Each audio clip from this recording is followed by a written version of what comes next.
अस्सलामुअलैकुम, this is Moeed Pirzada on the West Coast of United States. मैं जहां हूं यहाँ अभी 31 जुलाई 2025 और जुमेरात के दिन की दोपहर है। लेकिन हिंदुस्तान पाकिस्तान बरसगीर में, मशरक़ वस्ता में, नॉर्थ अफ्रीका में अब 1 अगस्त 2025 और जुमे के दिन का आगाज़ हो रहा है। जब सबसे पहले मुझे अपोलोजाइज़ करना है आप सब से। जब मैंने अपना पिछला वीलॉग किया वो मैंने लास वेगास के होटल से निकलने से पहले रिकॉर्ड कर दिया था, और उस वक्त एक बहुत इंपॉर्टेंट डेवलपमेंट कि किस तरह से फैसलाबाद की एक एंटी टेरर कोर्ट ATC ने पाकिस्तान तहरीक इंसाफ के 108 लीडरों को 3 बरस से लेकर 10 बरस तक की 9 मई 2023 के मुकदमात में सज़ा सुना दी, कैद की सज़ा सुना दी। उस वक्त ये मेरे नॉलेज में नहीं था। सब्सिक्वेंटली जब मैं चला वहाँ से, मैंने उसके बाद गाड़ी में सुना। पहले मैंने इमरान रियाज खान साहब का वीलॉग सुना, फिर मैंने डॉक्टर शहबाज गिल का वीलॉग सुना, फिर मेरे 14 तबक रोशन हुए जब मुझे इसकी तफसीलात पता चली। उसके बाद मैंने पाकिस्तान के अखबारात में जो कुछ छपा था, पाकिस्तान के ट्विटर हैंडल पे जो इस पे बहस हो रही थी, वो सब मैंने देखी और मुझे इस हकीकत का पता चला। तो मुझे अफसोस है कि मैं अपने पिछले वीलॉग में, जब ये ऑलमोस्ट हो रहा था, मुझे इसका उस वक्त नहीं पता चल सका। और ये डेवलपमेंट होने से ग़ालिबन थोड़ी देर पहले, ये 1-2 घंटे पहले, 1 घंटा पहले मैंने अपना आखिरी वीलॉग जो है वो रिकॉर्ड किया था। अब जो वापस से मैं समझता हूँ शायद ही कोई ऐसा होगा जिससे अब तक इसकी तफसीलात ना पता चल सकी हों, लेकिन फिर भी मोटी मोटी समरी मैं आपके सामने रख सकता हूँ कि 90 जो इसमें से लोग हैं, 108 में से 90 जो लीडर हैं, उन्हें तो ये कह के सज़ा सुनाई गई है कि ये मौजूद थे फिज़िकली तौर पे एक इलीगल अनलॉफुल असम्बली के अंदर 9 मई 2023 में, और 17 और 18 जो हैं उनको सज़ा इस मतन में सुनाई गई है कि इन्होंने एड एंड एबेटेंस की है, एड एंड एबेट किया है इस जुर्म के अंदर। ये ज़हन में रखें कि किसी के ख़िलाफ़ भी ये चीज़ साबित नहीं हुई कि किसी ने कोई आछी असला, कोई बंदूक, कोई तोप, किसी ने कोई बम, किसी ने कोई धमाका किया हो, किसी ने किसी के ऊपर गोली चलाई हो, किसी ने कोई बम फाड़ा हो, किसी ने कोई आग लगाई हो। ये बाय एंड लार्ज जो सज़ाएँ सुनाई गई हैं वो इसलिए हैं कि 9 मई 2023 को ये लोग फ़लाँ जगह पे मौजूद थे। ऐनी शाहिद से पता चलता है, CCTV फुटेज से पता चलता है, या सोशल मीडिया से पता चलता है, या जियो फेंसिंग से पता चलता है। ये एक इम्पॉर्टेंट पॉइंट है, इसे जहन में रखना बहुत ज़रूरी। क्या हमें इस पे बहुत ज़्यादा हैरान होना चाहिए? क्या मुझे इस पे बहुत ज़्यादा हैरानगी होनी चाहिए कि पाकिस्तान में एक इंसदाद दहशतगर्दी की अदालत ATC को इस्तेमाल करके इन लोगों को इस तरह की सज़ाएँ जो हैं वो सुनाई गई हैं? बिकॉज़ ये तो अब एक रीत बन चुकी है, ये एक पैटर्न है, तो हमें शायद इस पे बहुत हैरान नहीं होना चाहिए। लेकिन मुझे इस पे हैरानगी है, और जब मैं आगे अपने आप को एक्सप्लेन करूँगा तो आप समझ सकें कि मुझे इसके ऊपर हैरानगी क्यों है। अंडरस्टैंडिंग है मेरी, मैं समझ रहा हूँ कि इनकी रियासती इदारे जो है और पाकिस्तान की मिलिट्री इस्टेब्लिशमेंट जो है, जनरल साहिबान आसिम मुनीर की जो टीम है, उनकी फौरी ज़रूरत तो ये है कि 5 अगस्त 2025 उनके सामने है, और वो चाहते हैं कि इन तमाम लीडरान के सर के ऊपर एक तलवार लटका दी जाए और इन्हें बावर करवाया जाए कि आप लोगों को आपकी अपील्स जो हैं वो रिजेक्ट हो सकती हैं। बिकॉज साथ ही ये जो फैसले किए गए हैं इसमें ये लिखा गया है कि आपके पास 15 दिन है हाई कोर्ट्स में इस फैसले के ख़िलाफ़ अपील करने के लिए।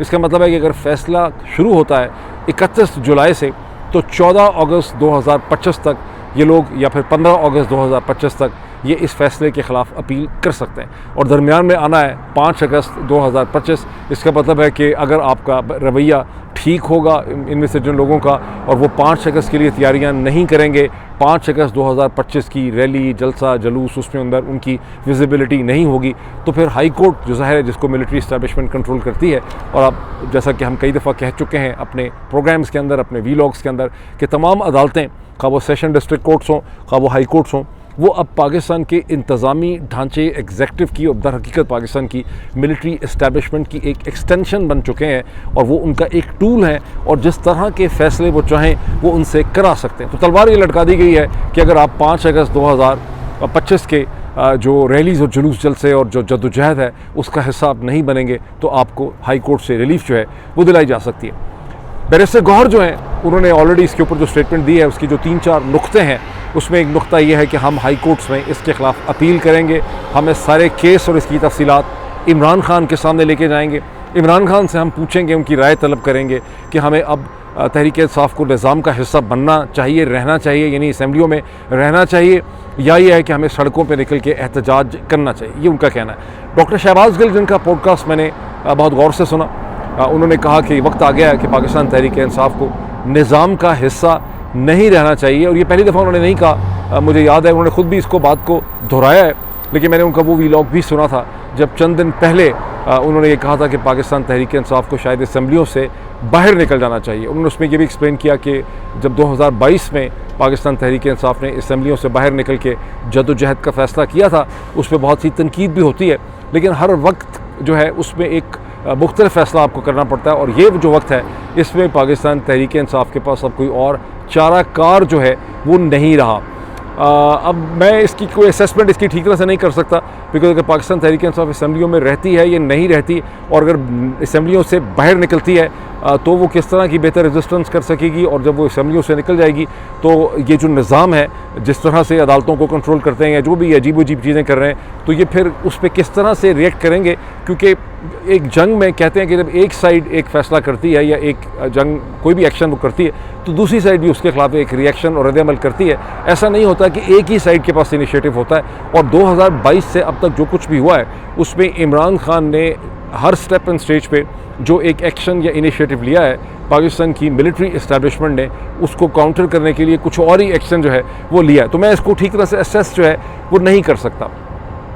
जहाँ तक बिगर पिक्चर का ताल्लुक है, मई 9 के हवाले से आप में से अक्सर लोगों को याद होगा कि मैं उन अव्वलीन लोगों में से, if I am not the first one, शायद गुस्सा भी मेरे खिलाफ इतना ज़्यादा इसलिए था 9 मई के बाद, क्योंकि 9 मई के बाद ही ज़्यादा गुस्सा मेरे खिलाफ निकला है, तो शायद गुस्सा भी यही था कि मैं अगर पहला नहीं था तो उन पहले 2-3 लोगों में था जिन्होंने 48 घंटे के अंदर अंदर 9 मई 2023 के बाद अपना एक एनालिसिस ये पेश किया था कि इन माय ओपिनियन एनालिसिस ये जो कुछ हुआ है ये जनरल आसिम मुनीर की टीम का एक स्क्रिप्टेड प्लान था, जिसके ज़रिए पाकिस्तान तहरीक इंसाफ, जिसकी उस वक़्त की जो मूवमेंट है वो इंतहाई शिद्दत के ऊपर थी, उनका जो केस था पंजाब में और नेशनल असम्बली के इलेक्शंस का वो बहुत स्ट्रॉन्ग था। उस वक़्त की सुप्रीम कोर्ट, उस वक़्त की अदालतें मजबूर हो चुकी थी इमरान खान के आर्गूमेंट्स को वो सबमिट कर रही थी। इन तमाम चीज़ों का रास्ता रोकने के लिए, पाकिस्तान की अदालतों को बेदस्तोपाक करने के लिए, पाकिस्तान तहरीक इंसाफ को एक सियासी जमात के बजाय एक क्रिमिनल ऑर्गेनाइजेशन के तौर पर प्रेजेंट करने के लिए, पाकिस्तान के मीडिया को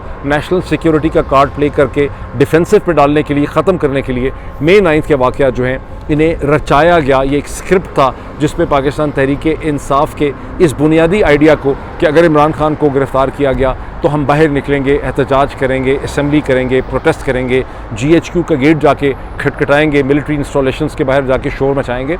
और यही चीज़ इन्होंने साबित भी की है केसेस के अंदर। ये कहीं ये साबित नहीं कर पा रहे कि पाकिस्तान तहरीक इंसाफ के किसी वर्कर ने किसी को गोली मारी, उसके हाथ में कोई बंदूक थी, उसके पास कोई M16 थी, या उसके पास कोई क्लैशनकोफ थी, या किसी ने कोई बम फाड़ा है, या कोई फ़ौजी अफसर की या जवान की जो है हलाकत हो गई है, जो उसकी जान बहक हो गया है बिकॉज ऑफ तहरीक इंसाफ की। कोई चीज़ साबित नहीं कर सके, सिर्फ यही साबित कर रहे हैं कि ये लोग जो हैं वो सड़कों के ऊपर निकले, जिनको के निकालने का ट्रिगर जो है वो इन्होंने खुद दिया था। तो ये बिगर पिक्चर तो हमेशा हमारे सामने क्लियर थी। मेरा प्रॉब्लम अब इस बिगर पिक्चर का नहीं है। मेरा प्रॉब्लम यह है कि दुनिया की तारीख़ में, दुनिया के मुख्तलिफ़ जगहों पे रियासती इदारे या एक सियासी इकाई जो है वो एक ड्रामा रचाती है अपने आप को स्ट्रॉन्ग पोजीशन में लाने के लिए, लेकिन उसके बाद उसने एक डील कट करनी होती है। यहाँ पाकिस्तान की मिलिट्री इस्टेब्लिशमेंट किसी भी किस्म की डील पाकिस्तान के लोगों के साथ और पाकिस्तान की सबसे बड़ी जो पॉलिटिकल ऑपोजिशन है उसके साथ कोई भी डील कट नहीं कर पा रही है, और उनका कुछ लॉन्ग टर्म विजन या व्यू जो है वो उनके सामने ऐसा लगता है ही नहीं है। और ये मेरी सबसे बड़ी एक पॉलिटिकल एनालिस्ट की हैसियत से मेरी सबसे बड़ी परेशानी जो है वो ये। फॉर एग्जाम्पल मैं आपको दिखाता हूँ कि जिस मुल्क पे मैं हूँ, डोनाल्ड ट्रंप जो है वो मसलसल एक डील कट करने की कोशिश कर रहे हैं। इंटरनेशनल ट्रेड में यूरोपियन यूनियन हो, मैक्सिको हो, कनाडा हो, चीन हो, हिंदुस्तान हो, वो हर तरफ एक डील कट करने की कोशिश कर रहे हैं। और डील कट करने के लिए वो एक रेटरिक यूज़ करते हैं, बड़ी मैक्सिमलिस्ट किस्म की पोजीशन इख्तियार करते हैं। चीन पे 145% उन्होंने ड्यूटियाँ लगा दी, यूरोपियन यूनियन पे बहुत ड्यूटियाँ लगा दी, लेकिन उसके साथ ही वो ये गुंजाइश रखते हैं। जैसे अभी आपने देखा कि एक दिन पहले उन्होंने हिंदुस्तान पे फौरी तौर पे 25% उन्होंने जब ड्यूटी टैरिफ लगाया हिंदुस्तान के ऊपर, तो उसके बाद भी उन्होंने उसके साथ ये स्टेटमेंट खुद रखी है कि कि हम अभी हिंदुस्तान के साथ एक डील कर रहे हैं, हम उनके साथ बातचीत के अंदर वो कभी डील मेकिंग का रास्ता जो है वो बंद नहीं करते। इसी तरह से जो इमिग्रेशन एंड कस्टम एनफोर्समेंट को इस्तेमाल किया गया है बहुत ज़्यादा अमेरिका के अंदर, आइस जिसे कहते हैं, और जो इमिग्रेशन में एक बहुत ज़्यादा मारधाड़ की जा रही है, उस तमाम चीज़ का मकसद ये है कि जो अमेरिका के बॉर्डर से, साउथ से, दुनिया भर से इलीगल इमिग्रेशन अमेरिका के अंदर हो रही है, उसका रास्ता रोका जाए, एक ऐसा खौफ बिल्डअप किया जाए, और जो लोगों को गिरफ्तार कर दिया तो उनमें से अक्सर जो हैं वो इन दी एंड उनको छोड़ दिया जाएगा। तो एक डील करने की और चीज़ों को एक डिफरेंट डायरेक्शन में ले जाने की गुंजाइश जो है वो डोनाल्ड ट्रंप मसलसल रख रहे हैं। लेकिन हम पाकिस्तान में ये देख रहे हैं कि पाकिस्तान की जो एलीट है उसके सामने किसी भी किस्म की डील का कोई विज़न जो है वो नहीं है, और गुज़श्ता 24 घंटे में एक बार फिर इन्होंने ये साबित किया है कि इनके पास मुस्तक़बिल का किसी भी किस्म का कोई विज़न जो है वो हमें नज़र नहीं आ रहा। यहाँ हवा बड़ी सख्त चल रही है, मेरा कैमरा मसलसल हिल रहा है, मैं इसको हाथ से ही पकड़ लूँ। ये ना हो कि अमेरिका में हर चीज़ अजीब व गरीब ही होती है, ये ना हो कैमरा ही मेरा जो है वो उड़ जाए। अच्छा, अब इसको आप देखें कि मुझे कोई शक नहीं है कि जनरल आसिम मुनीर और उनकी जो टीम है, उनके साथ जो रफ़क़ाकार हैं, उनके जहन में कोई ना कोई खाका ज़रूर होगा कि हम ये सारी इंतहा पसंदी करके और एक्शंस करके उसके बाद हम एक डील स्ट्राइक कर लेंगे बची कुची पाकिस्तान तहरीक इंसाफ के साथ, या हम इमरान खान को मजबूर कर देंगे कि वो हमारी टर्म्स एंड कंडीशन पे हमारे से एक डील कर लें। मुझे कोई शक नहीं है कि वो अपने जहन में यही सोचते हैं। प्रॉब्लम यह है कि हर जवारी जो है, मैंने देखा है और साइकोलॉजी भी बताती है, और अभी मैं निकला हूँ लास वेगस के कसिनोज़ को देख के, जहाँ हज़ारों कसिनोज़ में मैं 3 रातें बैठ के लोगों का बिहेवियर देखता रहा और पढ़ता भी रहा। मैं खुद तो कभी ये खेली नहीं है मशीनें, गेमिंग वगैरह जिसको जुआ कहते हैं, लेकिन मैं उनका बिहेवियर देखता रहा, मैं लोगों को इंटरव्यू भी करता रहा साइट पे कि वो क्या सोच के खेलते हैं। और हर जवारी जो है वहाँ पे जो खेलने आता है वो ये सोचता है कि वो जो मशीन्स हैं उनसे बहुत बड़ी भारी रकम जीत के वहाँ से वापस जा सकेगा। ये उनकी बेसिक असम्पशन है, उनके जहन में आइडिया होता है। और मैंने उस पर थोड़ी सी रिसर्च की तो मुझे पता चला कि ये जो लास वेगस के कसिनोज़ हैं, इनकी जो मशीन्स हैं ये बिल्ड की गई हैं ऑन द प्रिंसिपल कि home always wins, home always wins, यही इसको कहते हैं मेरा ख्याल। मैं अगर देख लूँ कि इसकी बेसिकली ये है कि house always wins, I am sorry, home always wins नहीं, हाउस ऑलवेज विंस। और उसमें टेक्निकली तौर पे गुंजाइश रखी गई है कि 15% टाइम्स हाउस जो है वो विन करेगा, और वो 15% के अंदर अपने बिलियंस ऑफ डॉलर्स का मुनाफा ये कैसीनो जो हैं वो अर्न कर लेते हैं। और छोटी छोटी गेम्स जो हैं वो प्रोग्राम की गई हैं कि एक आम आदमी जो है वो छोटी छोटी गेम्स जीतता रहता है, और यूँ 82 से 85% टाइम्स जो है, ये 86-87% टाइम आम आदमी जो है वो छोटी छोटी गेम्स जीतता है, लेकिन बड़ी गेम्स हमेशा जो हैं वो लास वेगस के कसिनोज़ जो हैं वो जीत जाते हैं। इस सिस्टम में इनबिल्ट है जिसको कहा जाता है रिटर्न टू प्लेयर्स RTP। उनको RTP दे दी गई है सिस्टम में, वो वैसे खुश हैं अपने तौर पे कि हम जीत रहे हैं, बड़े स्मार्ट हैं। और जनरल आसिम मुनीर की टीम भी यही सोच रही है। कुदरत ने भी एक ऐसा निज़ाम रखा हुआ है जिस तरह से लास वेगस के कसिनोज़ का निज़ाम बिल्डअप किया गया है, खुदा की नेचर ने भी इसी किस्म का एक निज़ाम जो है वो रखा होता है। मैं एक एग्जाम्पल आपको देता हूँ जहाँ निज़ाम फेल हो जाता है। 1995 में एक बहुत मशहूर वाक़या हुआ जब एक बहुत बड़ा पुराना कमर्शियल मर्चेंट बैंक जो है बरतानिया का, बैरिंग्स बैंक जो है वो कोलैप्स हो गया। वो कोलैप्स इसलिए हो गया 1995 में कि सिंगापुर में उसका जो लीड डेरिवेटिव फ्यूचर्स का ट्रेडर था, जिसका नाम जो है वो निक लीसन था। निक लीसन जो है वो हमेशा जीत जाया करता था, और उसने स्पेकुलेट वो कर रहा था निकी 225 के फ्यूचर्स के ऊपर, जहाँ उसको नुकसान होने लग गया। उसने हर स्टेप पे, उन 3 दिनों में जब बैंक डूबा है, उसने हर स्टेप पे ये सोचा कि मैं इस नुकसान को पूरा कर लूँगा, और वो मज़ीद अपने नुकसान को रिकवर करने के लिए मज़ीद इन्वेस्टमेंट बैरिंग बैंक के बिहाफ पे करता चला गया। अल्टीमेटली बैरिंग बैंक का जितना टोटल कैपिटल था उससे ज़्यादा वो उसमें हार गया। 827 मिलियन पाउंड्स जो 1.3 बिलियन डॉलर बनते थे, वो उसने 3-4 दिन के इस जुए में, स्पेकुलेशन में निकी फ्यूचर्स पे हारे, जिसके नतीजे में बैरिंग बैंक जो है वो कोलैप्स हो गया और निक लीसन को जेल में जाना पड़ा। हर जवारी की साइकोलॉजिकल फीलिंग जो है वो इसी किस्म की होती है। और जनरल आसिम मुनीर और उनके साथ शरीफ जरदारी जो हैं वो भी इतना आगे निकल चुके हैं इस खेल के अंदर कि उनके पास भी वापस आने का कोई रास्ता जो है वो नहीं है। अभी तक वो, उनके तमाम सपोर्टर्स इसको डिस्क्राइब करते हैं कि ये सारी उनकी जो जंग है ये इमरान खान और पाकिस्तान तहरीक इंसाफ के ख़िलाफ़ है। मैं अपने कई वीलॉग्स में, दर्जनों वीलॉग्स में बात कह चुका हूँ कि ये अब बात इमरान खान और पाकिस्तान तहरीक इंसाफ से बहुत आगे जा चुकी है।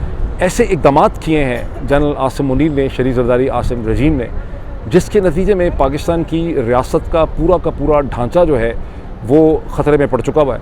पाकिस्तान की रियासत का सारा ढांचा कोलैप्स हो गया है। ऐसा कभी भी नहीं हुआ। बहुत से लोग, अभी मैं एक बड़ी मंझी हुई एक बहुत एक्सपर्ट लीगल पर्सनालिटी से 1-2 दिन पहले बात कर रहा था, वो भी इसको ठीक तरह से नहीं समझ रहे थे।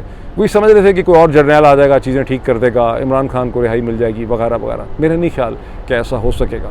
मुझे ऐसा लगता है कि हर रियासत का और हर आइडिया का, हर कॉन्सेप्ट का, हर इंसान की ज़िंदगी के जैसे एक सर्टन शेल्फ़ लाइफ होती है। आप बच्चे गिर जाते हैं, फ्रैक्चर हो जाते हैं, बीमार हो जाते हैं, ठीक हो जाते हैं। जब 80 साल का या 75 साल का आदमी जो है, उसको छोटा सा मामूली फ्रैक्चर होता है, बाथरूम में गिर जाता है, वो उससे रिकवर नहीं कर सकता।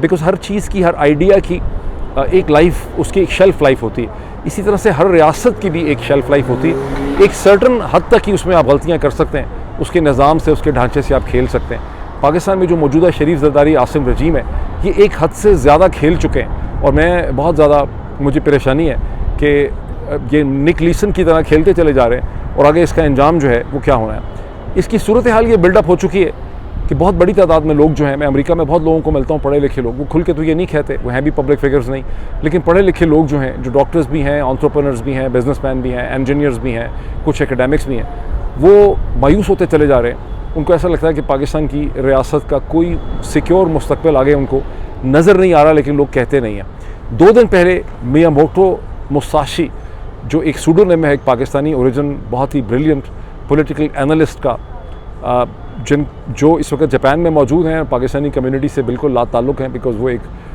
जापानी खातून से मोहब्बत में गिरफ़्तार हो चुके हैं, लेकिन वो कई दफ़ा कॉलम लिखते हैं। ये एक ऐसी शख्सियत हैं जो कई फाइनेंशियल इंस्टीट्यूशन में काम कर चुके हैं, दुनिया के बड़े ग्लोबल फाइनेंशियल इंस्टीट्यूशन के एडवाइज़र भी रहे हैं। इन्होंने पब्लिक बॉडीज़ को भी एडवाइज़ किया है, गवर्नमेंट्स का भी हिस्सा रहे हैं, बड़ी उम्र के हैं। और इन्होंने अभी 48 घंटे पहले मेरा ख्याल एक पीस लिखा है जिसका उन्वान है, जो छपा है, Pakistan's fragile existence, to be or not to be, जिसमें वो ये कहते हैं कि मैं बादल न खास्ता बहुत ही रिलक्टेंस के साथ जो है मैं ये लिख रहा हूँ कि पाकिस्तान की जो रियासत है, इसका सवाल ये है कि क्या पाकिस्तान की रियासत जो है वो कोई, इसकी एग्जिस्टेंस जो है वो जस्टिफाइबल भी है कि नहीं है।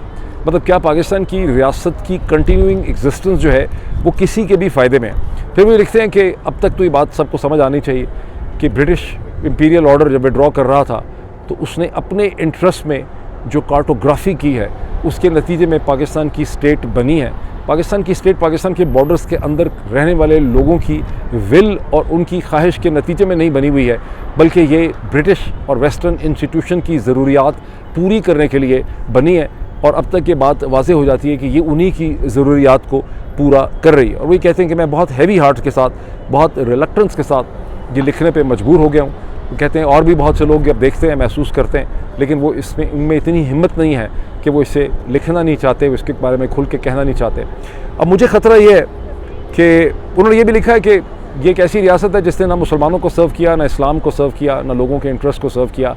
वो इसमें 19 सितंबर 1970 का वाक़या, ब्लैक सितंबर का भी लिखते हैं, जिसमें अपेरेंटली ये बिलीव है, लिखा मतलब कहीं माना तो नहीं गया, लेकिन सभी लोग इसको समझते हैं कि पाकिस्तान की फ़ौज के दस्ते जो हैं उन्हें फ़लस्तीनियों के ख़िलाफ़ इस्तेमाल किया गया ब्लैक सितंबर में जॉर्डन में, जिसके नतीजे में कम से कम भी 15 से 25 हज़ार फ़लस्तीनी जो हैं वहाँ पे कत्ल हुए थे, कत्लेआम उनका हुआ।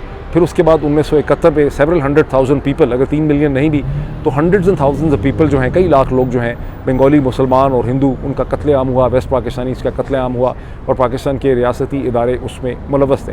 फिर उसमें वो बलोचिस्तान का जिक्र करते हैं, फाटा का वो जिक्र करते हैं, और फिर वो कहते हैं कि पाकिस्तान की रियासत का जिस किस्म का फॉर्म में ये एग्जिस्ट करती है, इसकी एलीट का जिस किस्म का इंटरेस्ट है, ये मसलसल इस पूरे खित्ते के लिए इसने एक प्रॉब्लम खड़ा किया हुआ है। खा अफ़गानिस्तान हो, खा हिंदुस्तान हो, खा पाकिस्तान के अंदर रहने वाले लोग हो, पाकिस्तान की रियासत की रूलिंग एलीट जो हैं वो सबकी ज़िंदगियों के साथ खेल रहे हैं। अब मैं आपको अपना खौफ बताता हूँ, ये तो उनका कहना है, उनकी तहरीर है, इसको आप गूगल में जाएँ और आप इसको लिखें, ये ग्लोबल विलेज स्पेस पे पब्लिश हुई है, मेरी लिखी हुई तहरीर नहीं है, जिसका उन्वान है Pakistan fragile existence: to be or not to B.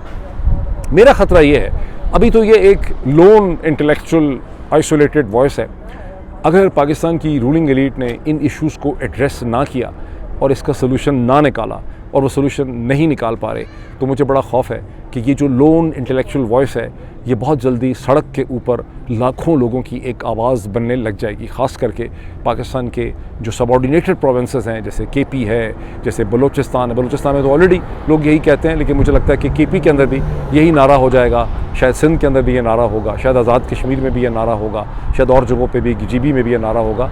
अभी भी मेरी कम अज़ कम उम्मीद यह है, क्योंकि मैं समझता हूँ एक एनालिस्ट की हैसियत से मेरा जो रोल है वो ये होना चाहिए कि आप कोई पॉजिटिव कंट्रीब्यूशन कर सकें।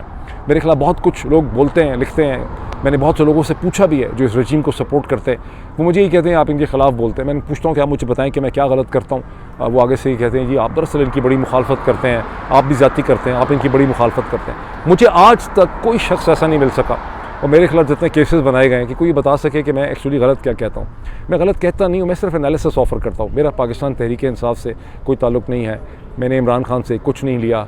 जो मेरे खिलाफ केसेस बनाए हुए हैं इन्होंने, पाकिस्तान की इस्टेब्लिशमेंट ने, ये अच्छी तरह इस चीज़ से जानते हैं कि मेरा इमरान खान के साथ कोई माली पॉलिटिकल ना एडवांटेज कभी था, ना होगा, ना है। ना मैंने उनसे कुछ लिया, ना वो उन्होंने मुझे कुछ दिया, ना मेरा तहरीक-ए-इंसाफ में मैंने कोई ऑफिस देना था, ना मेरा कोई पॉलिटिकल फ्यूचर है। मेरा सिर्फ़ और सिर्फ कंसर्न पाकिस्तान की रियासत है, और पाकिस्तान की रियासत के इदारे भी लोगों की गलतफहमी उनके जहन में लोगों ने मचाई भी है कि मैं कोई इदारों के ख़िलाफ़ हूँ। मैं इदारों के ख़िलाफ़ नहीं हूँ, मैं उन अशख़ास के ख़िलाफ़ हूँ जो इन इदारों को कंट्रोल करके पाकिस्तान की रियासत के मुस्तक़बिल से खेल रहे हैं। गुज़श्ता 24 घंटे में जो कुछ हुआ, इससे एक बार फिर पाकिस्तान की रियासत पहले से ज़्यादा गैर महफूज हो गई है। इसी तरह से रियासतें कोलैप्स होती हैं। हमारी आंखों के सामने ये मंज़र जो है ये बिल्डअप कर रहा है। अल्लाह खैर करे। अभी इतना ही, फिर आपसे मुलाकात होती है। Thank you.